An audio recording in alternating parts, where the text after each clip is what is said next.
Or yung QC March, yung soft launch ngayon na tinatawag na Quezon City Movement Against Charter Change.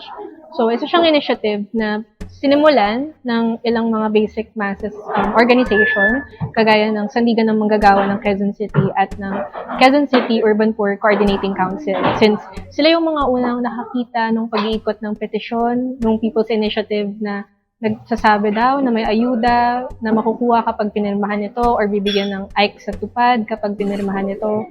At na-videohan din yung mga nag-explain mula sa iba't ibang leader ng mga congressman or kahit ng QCBCRD.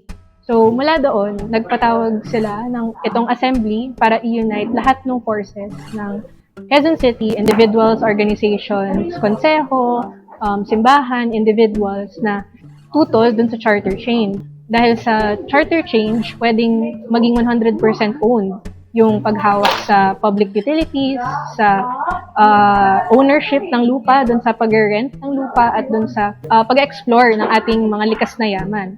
So, dahil dun sa charter change, pwede silang gumawa ng batas na inaalaw yung 100% at hindi na yung protectionist na ini-ensure na may Filipino ownership pa rin. So, yung QC March, isa siyang avenue para magkaroon ng iba't ibang plans yung mga samahan, mga konseho, mga simbahan na magpakalat ng mga information drive kung ano ba talaga ang Chacha. May mga suggestions sila ng petition signing, counter petition signing, pag-usap mag-hopping sa mga churches, sa mga barangay, sa mga local government units, dun sa pagkakasa ng mga pulong bahay kung saan mini-meeting yung mismong communities at nagpapakalat din ng mga flyers at paggamit ng social media kagaya ng vlogging at ng online petition.